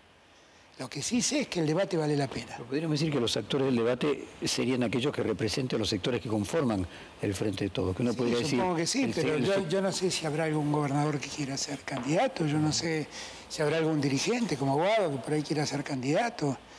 Yo no sé si Sergio quiere ser candidato, yo no sé, no lo sé, francamente. Intuyo que Sergio Massa le debe decir a usted lo mismo que nos dice a nosotros públicamente, de que si usted es candidato, él no se presenta. Yo no sé, yo creo que que nos garantice... Yo en política aprendí a no jubilar a nadie, no a sacar a nadie de la carrera. Yo lo que quiero es buscar el candidato que nos garantice el triunfo. Si ese soy yo, seré yo, y si no, será otro, y lo voy a acompañar con mucho placer. ¿Qué siente cuando desde la cámpora, a veces representantes como Andrés Larroque lo responsabilizan, por ejemplo, de ningunear a la vicepresidente, de reclamarle una especie de mesa chica para decidir los candidatos? Son las opiniones de Andrés Larroque. Son simplemente eso. ¿Y con Máximo Kirchner es injusto decir que por momentos es como vivir con el enemigo en casa? Son las opiniones de Máximo. Yo le tengo afecto y lo respeto. Lo respeto. Son las opiniones de Máximo. A ellos también le deben molestar mis opiniones, entonces no tengo por qué juzgarlas. Presidente, déjeme entrar en el tema internacional, primero con la región. Se celebró la cumbre del Mercosur, que tiene la triple particularidad que fue la última de Bolsonaro. Como presidente se traspasa a la Argentina la presidencia pro tempore, pero esencialmente se celebró en Montevideo, donde hay un conflicto con Uruguay que aspira a que el Mercosur se flexibilice, con la opinión en contra tanto de Brasil como de Paraguay como de Argentina. ¿Logra encontrar algún tipo de entendimiento con Uruguay? ¿Cómo imagina el Mercosur que le va a tocar a usted con Lula presidente dentro de un mes? Yo creo que todos los 4 países lo que queremos es la unidad de la región. Con Luis Lacalle, que a quien conozco hace mucho tiempo, tenemos miradas diferentes de la política, claramente. Pero yo ayer le trataba de explicar a Luis que yo tengo una mirada distinta sobre lo que va a pasar en el mundo. Luis siente que el mundo tras la pandemia se está abriendo. Y yo siento que el mundo tras la pandemia no solo no se está abriendo, sino que se está cerrando. La entrevistó hace poco a Mariana Mazzucato. En su último libro, Misión Economía, cuya lectura recomiendo, ella explica cuidadosamente lo que está pasando, cuando nos invita a reflexionar sobre el futuro del capitalismo. Y allí lo que uno ve, no es que hay deslocación de empresas, hay deslocalización de empresas, hay relocalización de empresas. Lo que estamos viendo es que Alemania, que mandaba a producir a China, a partir del aumento de los fletes, quiere volver a producir en China. Lo que estamos viendo es que Estados Unidos, que mandaba a producir a México, quiere volver a producir en Estados Unidos. Y eso todo tiene que ver con los costos del flete. Ha cambiado el mundo, Y lo que sí se ve, no es que están creciendo los nacionalismos, están creciendo las regiones. La Unión Europea está buscando el modo de hacerse fuerte en el medio del conflicto bélico que soporta. El NAFTA está buscando el modo de hacerse fuerte. Y nosotros en el Mercosur tenemos que buscar el modo de hacernos fuertes. Entonces, cuando aparecen estas ideas de tratados de libre comercio desde la individualidad de cada país, yo lo que reclamo no es que uno está en desacuerdo de esos tratados, está en desacuerdo de que se rompan las reglas del Mercosur, que dice que para hacer eso se necesita la anuencia de los países miembros. Por eso mi comentario sobre la primera regla es cumplir las reglas. Si ese fuera el camino, pues entonces discutámoslo y veamos cuál es, si estamos todos de acuerdo. Pero si no estamos de acuerdo, entonces veamos o cambiamos las reglas para que cada uno haga lo que le plazca, o... ¿Qué sería romper el Mercosur en ese caso? O, claro, romper las reglas es romper el Mercosur. En su reciente gira por Europa, se habló del acuerdo Mercosur-Unión Europea. Claro. ¿Tiene expectativas de que la llegada al gobierno de Brasil de Lula permita avanzar de una manera más rápida en eso? Yo creo que la mirada de Lula es igual a la mía sobre este tema, y acá hay que ser francos y honestos. A Europa le resultaba muy antipático Bolsonaro y cargó todas las culpas, tal vez con algún grado de razón, sobre la política de deforestación sobre el Amazonas que había llevado adelante Bolsonaro, y lo acusaba de incumplir las reglas del Pacto de París y no tener en cuenta el cambio climático y estar afectando y profundizando la crisis que el cambio climático genera. Eso es cierto, pero eso no es lo que paró el acuerdo Mercosur. Era la excusa. Era la excusa, exactamente. En verdad lo que para el acuerdo es que hay muchas medidas proteccionistas en materia agrícola y en materia ganadera que lo que hacen es cerrar fronteras e impedir el acceso a esos mercados de productos argentinos. Esto pasa en Francia. Y brasileños. Esto pasa en Francia, y brasileños, claro. Esto pasa en Francia, pasa en Irlanda, pasa en Polonia. Y entonces, ¿por qué el acuerdo que se firmó en época de Macri nunca fue aprobado por la Unión Europea? Porque estos tres países no los aprueban en sus congresos, que es una regla para que sea aprobado por toda la Unión Europea. Entonces, a su vez nosotros tenemos problemas. Primero, que no nos dejan entrar nuestros productos, pero además, pensemos en la industria automotriz. ¿Cómo hacemos para competir con la industria automotriz europea en un sistema donde se liberan aranceles?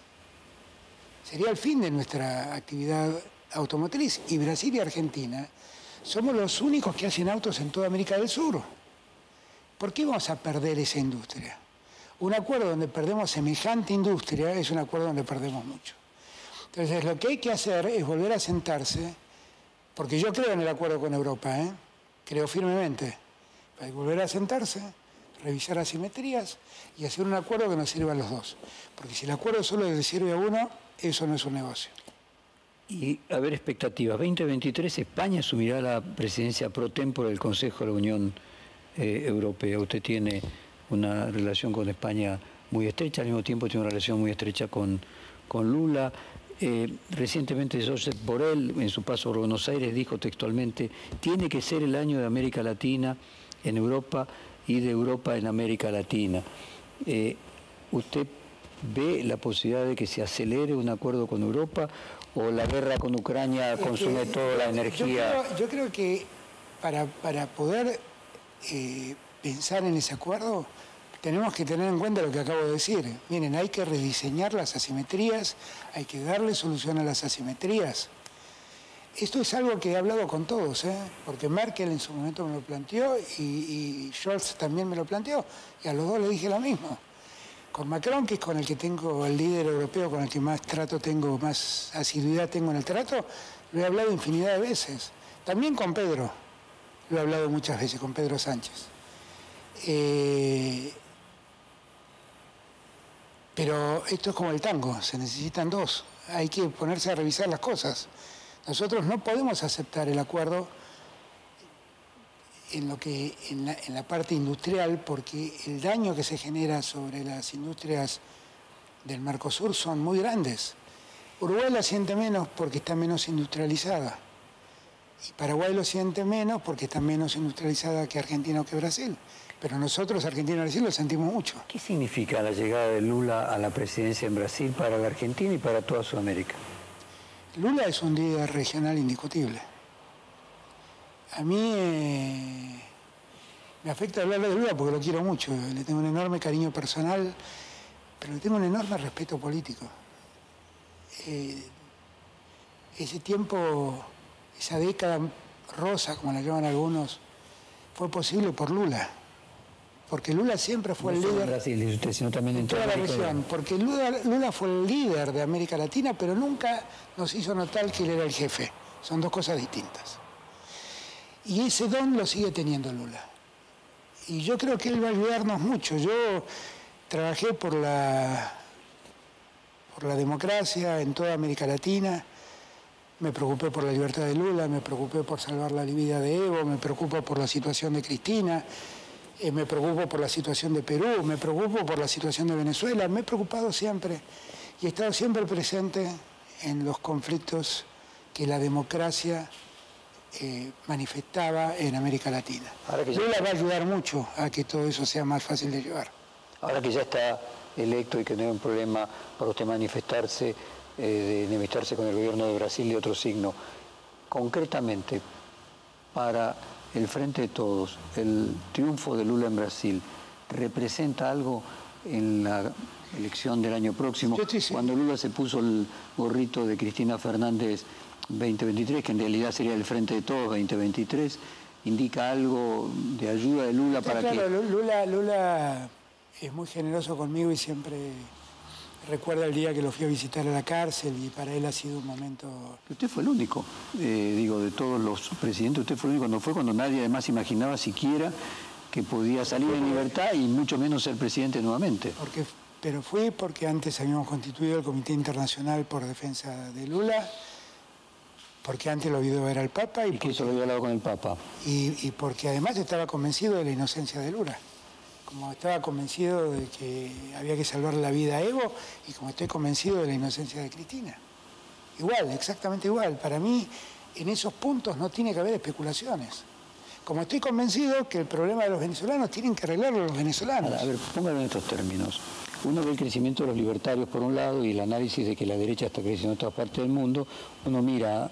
Luego el resultado en Estados Unidos no lo confirma, pero por lo menos hasta cierto punto se observaba a Giorgia Meloni en Italia, en Francia Macron ganó por muy poquito, estaba ahí Le Pen casi le gana, en Estados Unidos en su momento parecía que Trump iba a volver cada vez con más fuerza y Bolsonaro se suponía que quizás podía llegar a hacer un buen resultado. Ahora uno mira y ve a Petro en Colombia, ve a Boric en Chile, ve a Arce en Bolivia, ve a Lula en Brasil.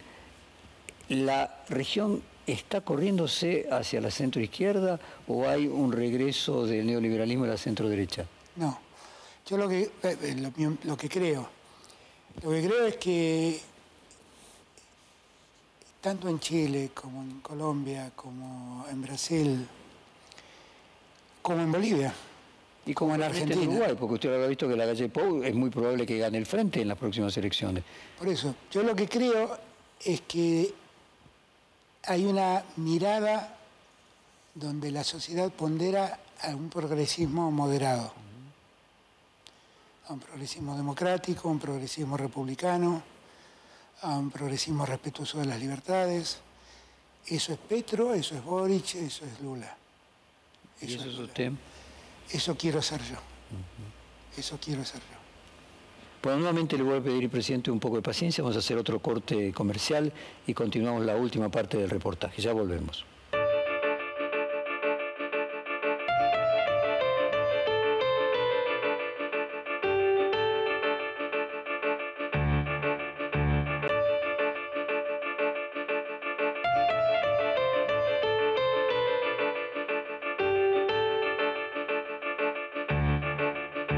Regresamos nuevamente del corte comercial en el reportaje que estamos llevando adelante con el presidente Alberto Fernández en su último tramo y este fue el último corte.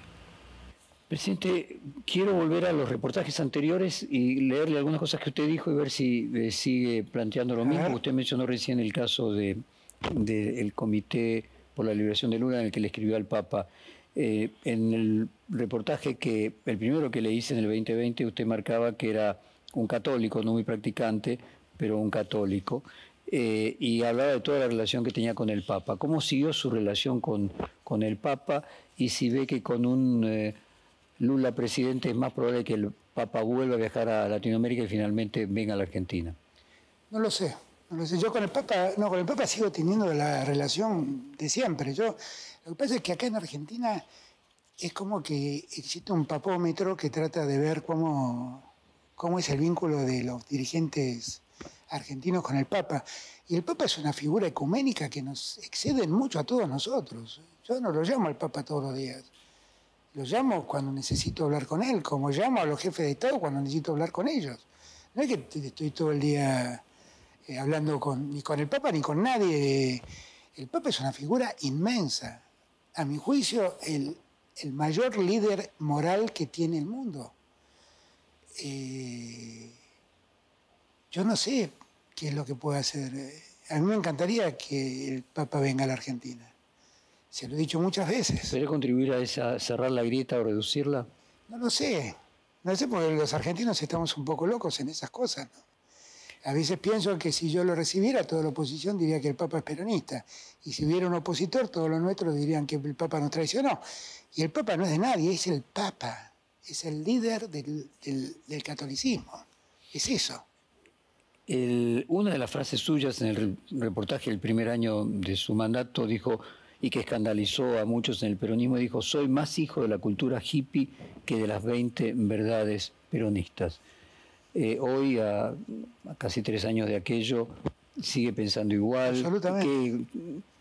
Absolutamente. Uno no es el resultado de un libro o de un... ¿Qué le pasó con con los peronistas más tradicionales, con esto? No les gusta esa idea, pero es que a mí yo no quiero quedar bien, yo quiero contar lo que quiero representar. Cuando digo que yo soy más hijo de la cultura hippie, no estoy pensando en la cultura del... Y marcaba el mayo francés. Claro, yo no estoy hablando de la cultura de consumir LSD o fumar marihuana. Estoy hablando de que fue una cultura que puso en valor al amor, fue una cultura que puso en valor a la paz mundial, fue una cultura que cuestionó la sociedad de consumo. Los primeros cuestionamientos al capitalismo vinieron del movimiento hippie y de todas sus expresiones, que en el rock fueron muchas. Joan Baez, Bob Dylan, muchos. En ese reportaje usted...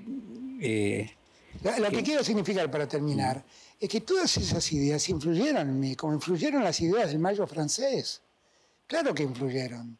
¿Cómo voy a decir a mí no me hizo nada? A mí me pasó por arriba el mayo francés. Y otra cosa que tiene que ver con eso, porque también es de época y que generó controversias en el peronismo más clásico, que usted dijo, le voy a decir textualmente, los peronistas me van a odiar por decir esto, porque yo le pregunté si usted se sentía socialdemócrata y usted dijo, sí, me siento socialdemócrata. El peronismo, en su evolución, tiene que convertirse en algo parecido a la socialdemocracia. Pero es que el peronismo nació cuando la socialdemocracia no existía, creo yo. Pero la verdad yo diría que los socialdemócratas son peronistas. Porque la verdad el estado de bienestar que propuso el peronismo es el estado de bienestar que compró la socialdemocracia. Entonces acá lo llamamos peronismo y en Europa se llama socialdemocracia. Pero es eso. La diferencia es que hay una mirada internacionalista de la socialdemocracia que es que confunde al peronismo. Quiso decir socialdemocracia, está hablando de un peronismo institucionalista, republicano, y menos movimentista, más partido político. Bueno, porque el movimiento también fue el resultado de Perón. Perón fue un líder único en la historia argentina. ¿No? Ojalá nacieran gente como Perón con frecuencia, pero Perón es único y irrepetible para mí. Entonces, yo creo que Perón, antes de morir, dijo una frase que nos debería marcar el rumbo. Dijo, la organización vence al tiempo. ¿Qué quiso decir con eso? Organícense porque me voy a morir. Y para que el peronismo pueda vencer y permanecer después de mi muerte, hace falta organización. ¿Quiénes fueron los que más entendieron esa consigna? Los sindicatos. Me pregunto si eso está diciéndole Cristina Kirchner al peronismo al decir yo no voy a ser candidata. Y no lo sé, pero yo he reclamado esto siempre al peronismo. Usted decía textualmente Muchas veces he dicho que nunca me gustaron los individualismos, que nunca creé el albertismo porque no quiero crear un ismo más en el peronismo. Déjeme leerle algo exactamente de hace más de 2 años. Creo en construir liderazgos más racionales que caudillescos y personalistas. Si cada 2 por 3 trastabilla la democracia argentina es por los personalismos. No tengo ningún interés en que exista el albertismo. Es así. Eso es ser socialdemócrata, es convertir al peronismo en un partido institucional. El peronismo es peronista. El peronismo es peronista, punto. La idea de la socialdemocracia, que es muy válida la pregunta, porque en verdad en la socialdemocracia en Europa lo que plantea es el estado de bienestar que planteaba Perón. Por eso yo digo que habría que ver qué fue primero, si la socialdemocracia o el peronismo, porque tal vez la socialdemocracia es el peronismo europeo. O podríamos decir la teoría social de la Iglesia y la relación del trabajo de la Iglesia con Renovarum. Renovarum. También. Uno lee la encíclica papal Laudatio Si, y tiene tanto, uno lo lee y hay párrafos que uno lo recuerda tanto a la comunidad organizada de Perón, y es una encíclica papal. Presidente, en el reportaje de diciembre del año pasado, o sea, ahora ya no hace 2 años, sino hace 1 año, usted dijo: nos extremamos y perdimos el voto de centro que nos apoyó en 2019. ¿Cree que en 2023 no habría que cometer el mismo error y que lo que habría es reconquistar el voto de centro que los apoyó en 2019? El triunfo de los progresismos moderados. Hay que volver a buscar esos votos, que creo que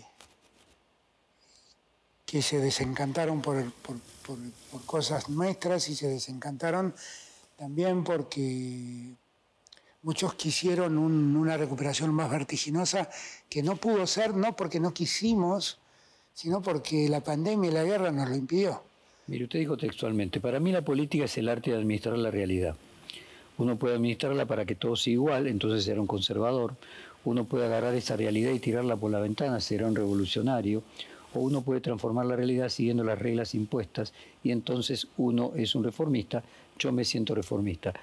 Haciendo el balance, no pudo ser lo suficientemente reformista como hubiera deseado, y que esa sería la asignatura pendiente para completar. No he podido ser lo suficientemente reformista como yo hubiera deseado, porque siguiendo los canales que la República establece para reformar las cosas, no encontré el eco que necesitaba encontrar. No encontré el eco en la oposición en el Congreso, no encontré eco en la justicia. La justicia se pudo haber autodepurado sola, y no lo hizo. ¿Cómo se imagina compitiendo en la oposición el año próximo? ¿Se imagina compitiendo con una oposición más moderada, más socialdemócrata o más...? No, socialdemócrata. Igual a mí esas categorías internacionales me complican un poco la vida, ¿no? Ok, más de centro. Cuando yo veo que el radicalismo preside la internacional socialista y viene acá y se abraza a Bullrich y a Macri, digo, bueno, no, algo no está bien en el mundo, algo no está bien. Yo esas categorías internacionales le escapo, le desconfío, porque no tengo muy bien claro qué son. Pero se imagina compitiendo con alguien que represente también una tendencia de centro. Una competencia sana, una competencia de debate que le sirvan a la gente. Eso es lo que yo quisiera. ¿Le preocupa la emergencia y el crecimiento en lo que parece ser las intenciones de voto de los libertarios? No. Me preocupa en tanto y en cuanto tengo que prestarle atención a los mensajes que dan y los mensajes que recibe mucha gente. Y en todo caso llamar la atención de los que hoy lo miran para decirle: mira que ese no es el camino. Me preocupan esos términos. ¿Es una amenaza más para Juntos por el Cambio que para el Frente de Todos? No, es una amenaza para la democracia. Porque con sus discursos altisonantes y escrachando gente a la salida de la Casa de Gobierno e insultando funcionarios, un día le pusieron la pistola en la cabeza a Cristina. En el reportaje 1 año ya hablábamos de los ministros que habían sufrido desgastes por diferentes motivos. Continuó ese desgaste. ¿Le parece que el periodo que le tocó gobernar hizo que se le desgastaran los ministros más rápidamente? Yo creo que sí, porque creo que nadie le tocó, en los 40 años de democracia nadie tuvo que gobernar en el contexto que yo goberné. Con una pandemia, yo tuve 2 años que prendía un canal de televisión y abajo me contaban cuánta gente se moría. Así tuve 2 años. Y cuando creí que estábamos recuperando oxígeno, la Argentina crecía, la economía crecía y avanzaba, me encontré con una guerra absolutamente inesperada. Y desde entonces estoy trabajando con los líderes del mundo para ponerle fin a esa guerra. Bueno, quiero entrar en el terreno de la salud y le voy a leer en 2 momentos, ¿no? A ver. Primero, a poco de asumir, usted decía, yo le pregunto, ¿duerme igual? Y me dice, usted me dice, siento que descanso lo suficiente, soy alguien que duerme a las 1:30 de la mañana, a las 7:30 ya está despierto, y me lo planteaba que estaba muy bien. Y luego el año pasado usted dice, los médicos me dijeron que era producto de que el cuerpo cuando baja la adrenalina empieza a padecer las dolencias, es decir, se refería a que usted se enfermó o empezó a sentir enfermedades cuando dejó ser jefe de gabinete y no mientras lo era. La adrenalina, sigo citándolo a usted, es como una suerte de droga que nos tapa las dolencias. Ahora debo tener mi adrenalina muy alta, al máximo, porque no me doy cuenta que estoy estresado. Finalmente el cuerpo le cobró en su viaje. Le pasó el aviso. Sí. Bueno, ¿cómo está su salud? No, gracias a Dios muy bien.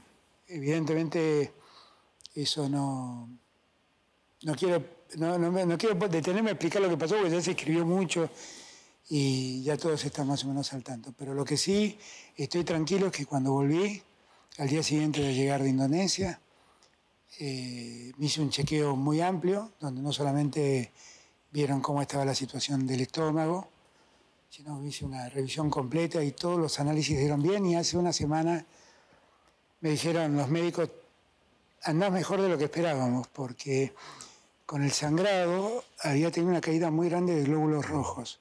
Me dijeron que iba a tardar 45 días en recuperarlos.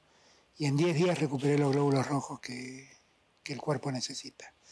Así estoy bien, me estoy cuidando, estoy siguiendo una dieta estricta para... Se lo ve mucho más flaco. ¿Cuánto adelgazó? Un poquito más de 10 kilos.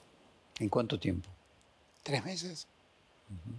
¿Tuvo algo que ver eso también con lo que le pasó en Bali? No. Tuvo que ver, la verdad, es que cada uno canaliza la ansiedad como puede. Yo canalizaba la ansiedad comiendo dulces. Y un día Vicky Tolosa Paz me dijo, che, mira que Pepe bajó 7 kilos. Y por su marido Albistur. Por Pepe Albistur, solamente porque dejó de comer harinas, dulces y dejar de tomar alcohol. Y la verdad que ¿y qué come? Le dije, solo proteínas. La verdad que me interesó la propuesta y empecé a seguirla. Y me fue bien.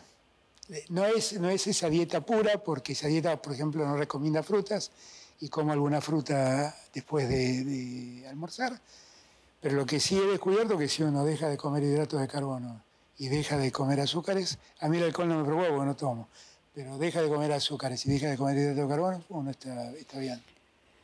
Presidente, a usted le tocó comenzar su gobierno prácticamente con la llegada de la pandemia. Mencionamos antes la renegociación con el Fondo Monetario, luego la guerra, la renuncia de su ministro de Economía inesperadamente. Pero en el medio de todo ese caos, usted fue padre, a una edad en que muchos son abuelos. Ya lleva algún tiempo en esa condición. ¿Qué le cambió la vida, el pensamiento? Y no sé si incluso su visión de la política, que volverá a tener un hijo. No.